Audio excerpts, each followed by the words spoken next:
Hi guys, welcome to Mendoza Makes. I'm Michelle Mendoza, and today we're talking about eggs. We use eggs in cooking all sorts of ways. You can use it as an ingredient in a lot of baking items, or as an ingredient in things like hollandaise sauce and mayonnaise, or you can just scramble them up and eat them for breakfast. I love eggs. I eat eggs for breakfast pretty much every morning.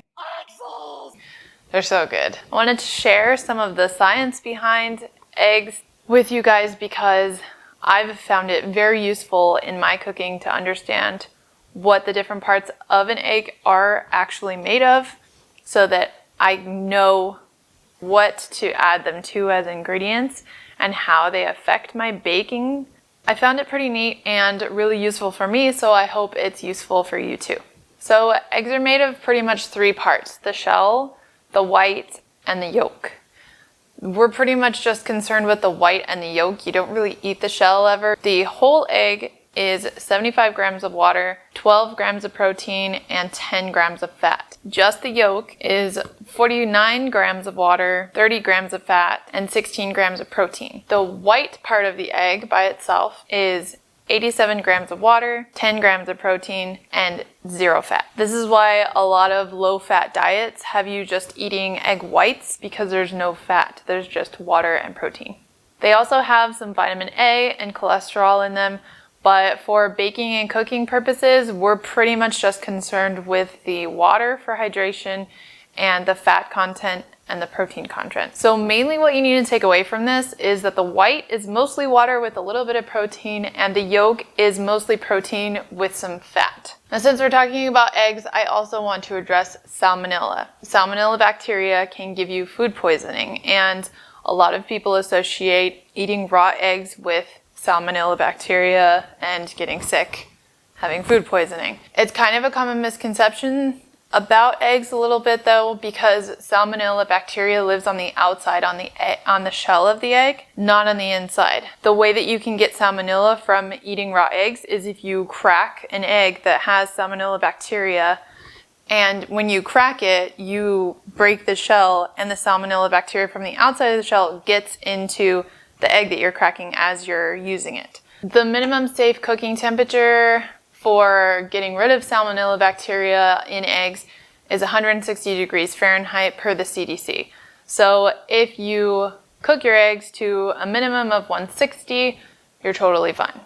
Also, if you use pasteurized eggs, pasteurization is basically a process that the eggs go through in their shell to heat them just a little bit, enough to get rid of the salmonella bacteria. So if you're using pasteurized eggs, you really have a very, very small chance of having salmonella bacteria on your eggs still, because they've gone through that pasteurization process. If you're eating fresh eggs, then of course that's not really a factor, so you should be more careful. I found a statistic online that said that less than 1% of eggs are affected by salmonella that go through pasteurization. So your chances are very, very minimal of having that bacteria on it if it's been pasteurized. But it's your kitchen, it's up to you. If you want to be absolutely 100% safe, cook it to at least 160 degrees Fahrenheit. If you're concerned about salmonella in your fried eggs in the morning, because fried eggs usually have a runny yolk still, with the already small chance that you have of having salmonella, wow, I can't speak today.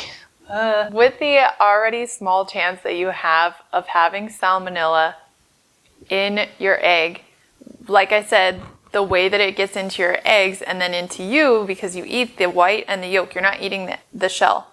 So what happens is, if you're making fried eggs, you crack the egg, and when you do, it lets the bacteria inside the egg.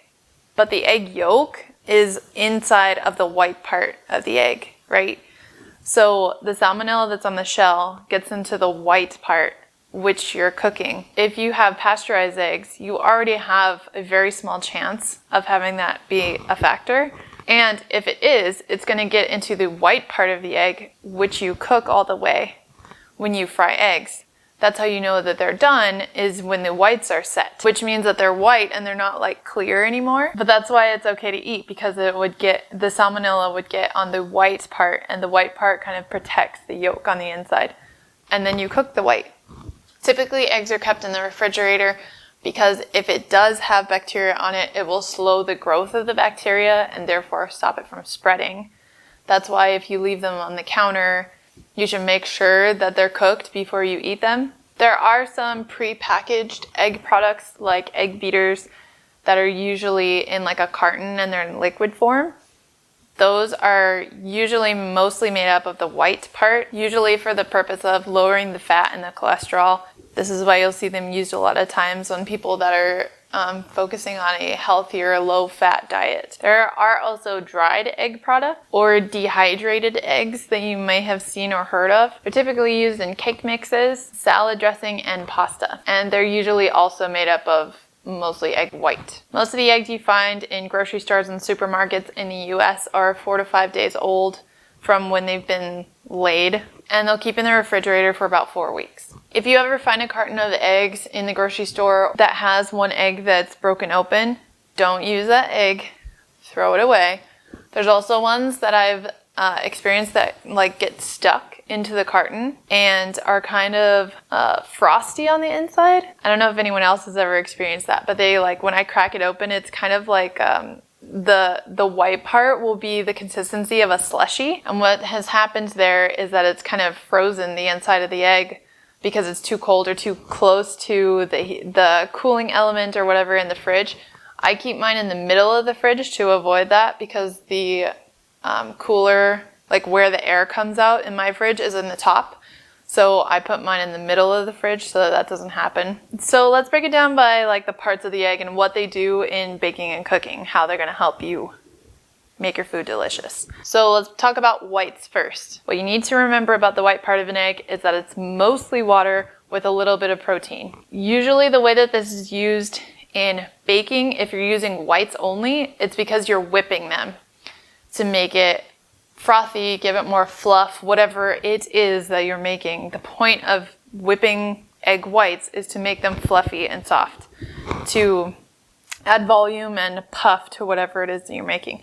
Pancakes, waffles, cake. This is the part where it gets into a little bit of the science that was really interesting to me, and it helped me a lot. It helped me understand why I was doing it and what I was actually doing. So hopefully you find this interesting too. The proteins in the egg white are basically these chains of amino acids that are all curled up on each other and kind of folded over into little protein balls, basically. Some of the amino acids in the egg white, in that protein, some of them are hydrophilic, which means they're water loving, and some of them are hydrophobic, which means they don't like water. They stay away from water. They don't want to bond with it. They're not attracted to it. So what happens when you whip the egg whites, because if you remember, the egg white is made of water and protein. So when you whip it, it bumps all of these amino acids against each other, and it's kind of like creating all this motion. It causes the amino acids and the protein chains to like stretch out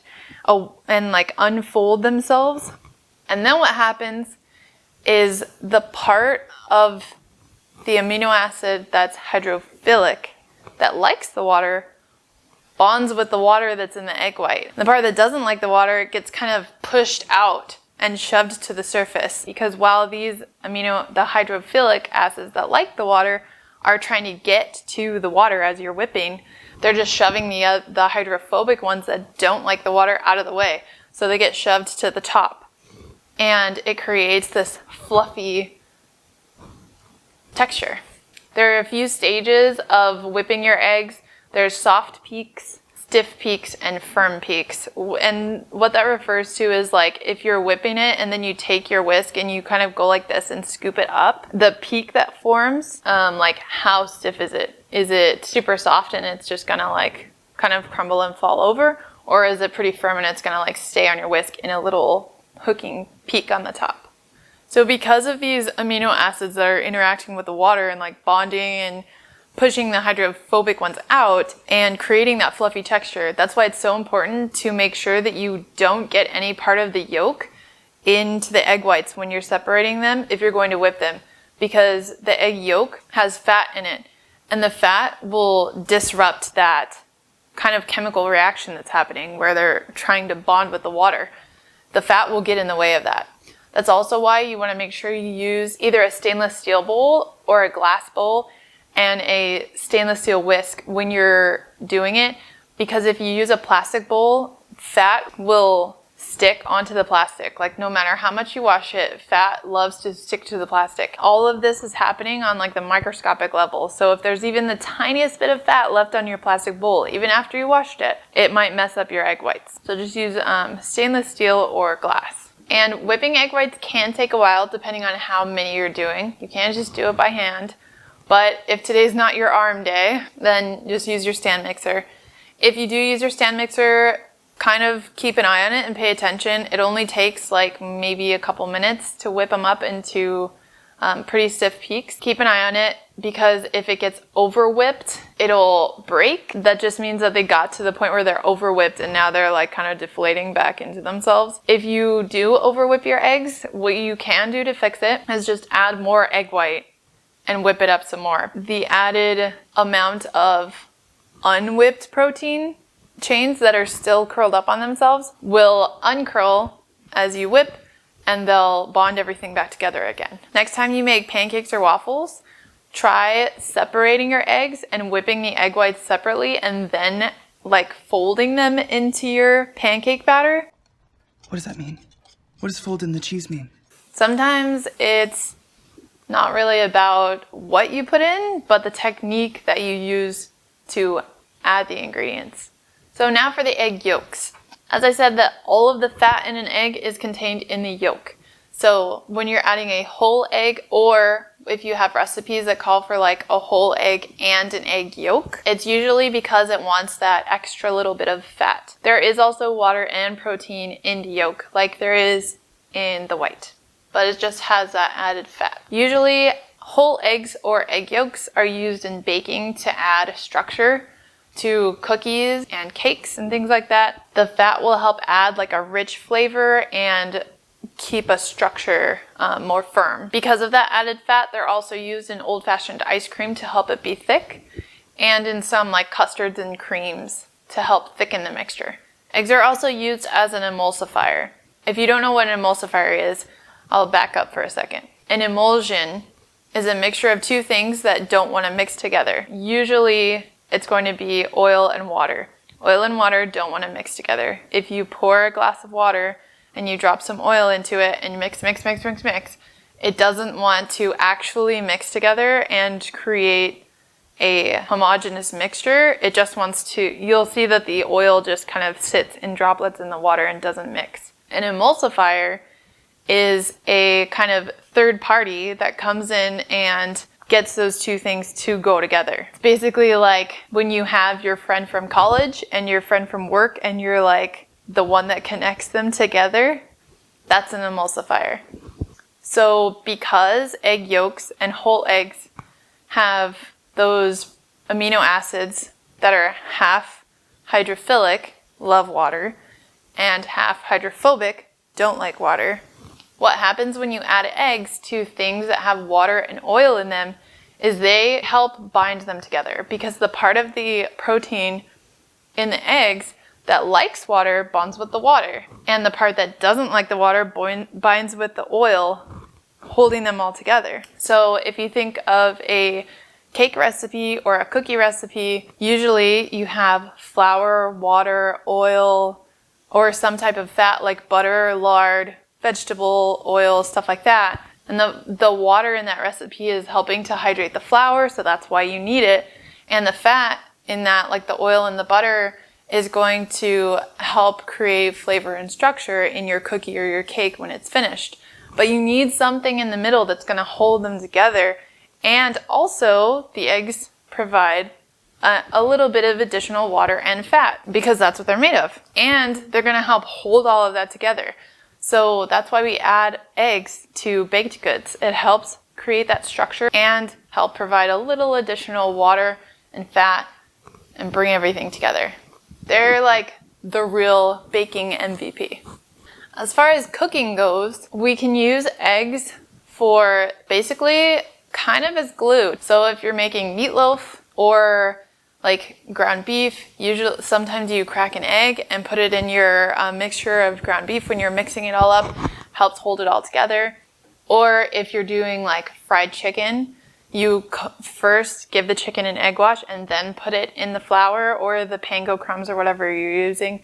The egg helps it stick to the chicken when you put it in the oil or cook it. The proteins in the egg will also brown when they're heated up, so it helps add like that brown color to fried chicken and baked goods like cookies and cakes and stuff like that. This is also why you can brush egg wash onto like buns when you put them in the oven or biscuits and stuff like that. It'll help it give it that little like crispy texture on the top and that brown color.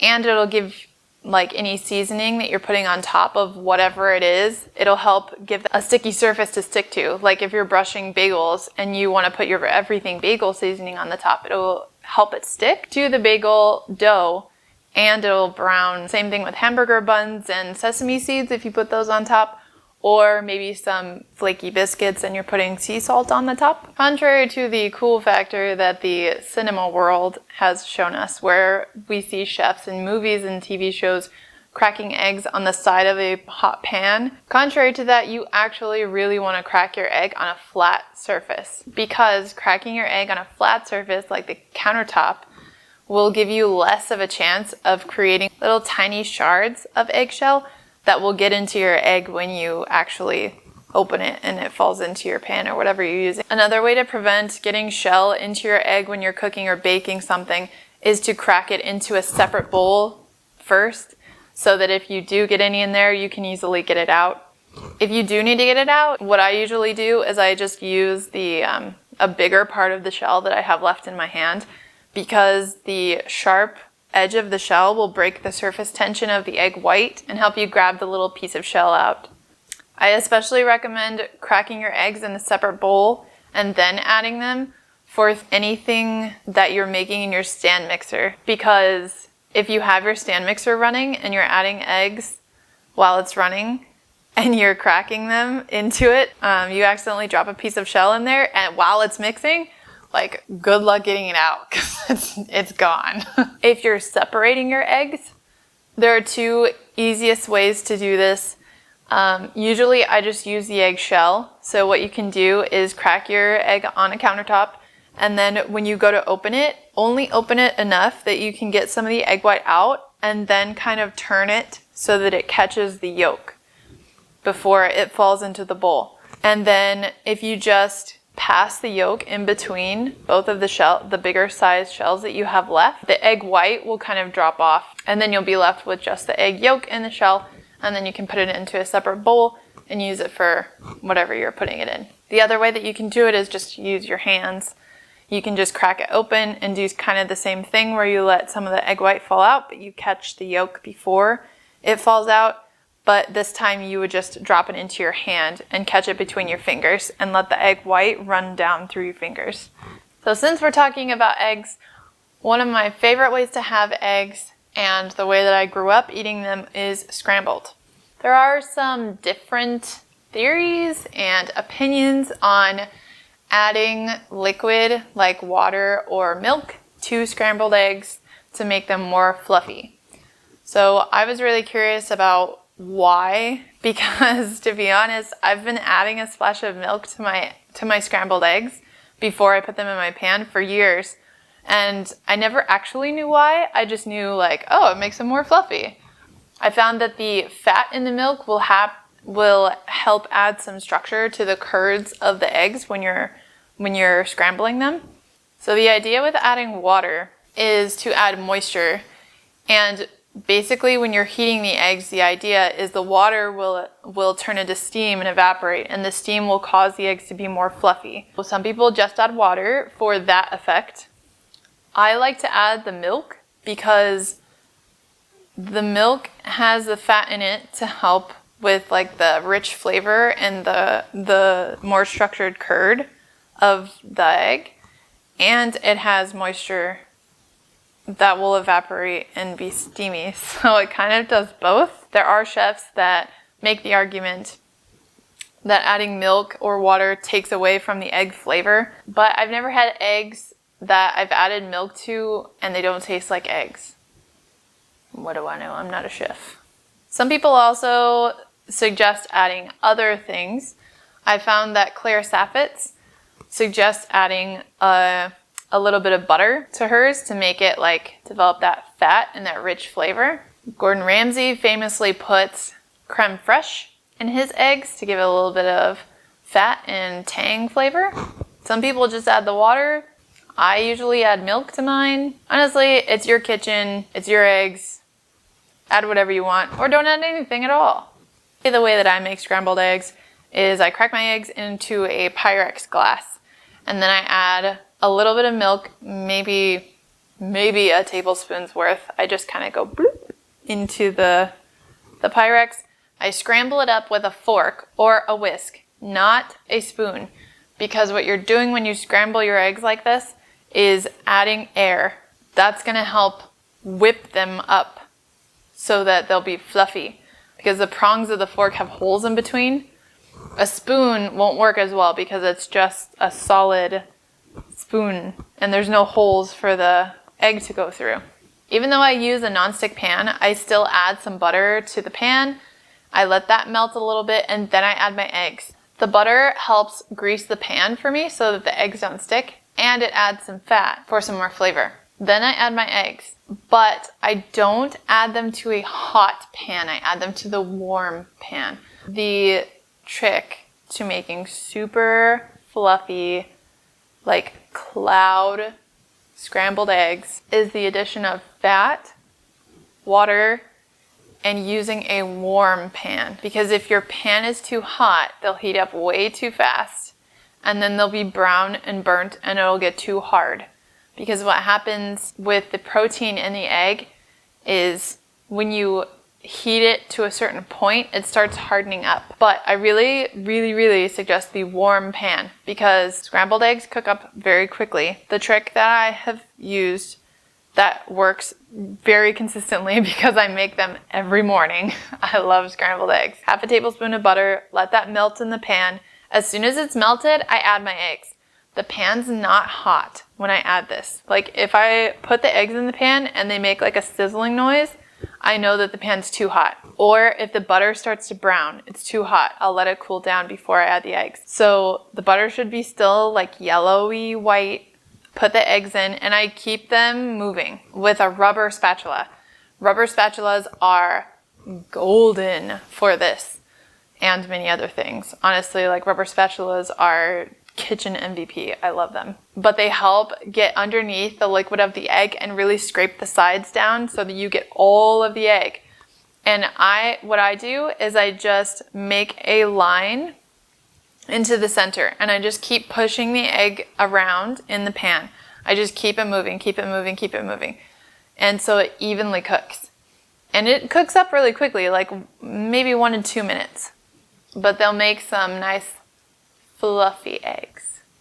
There's also some discussion and debate about when to add salt to scrambled eggs because of course you want to season your food. And when I say that, I'm referring to salt. Season your food with salt.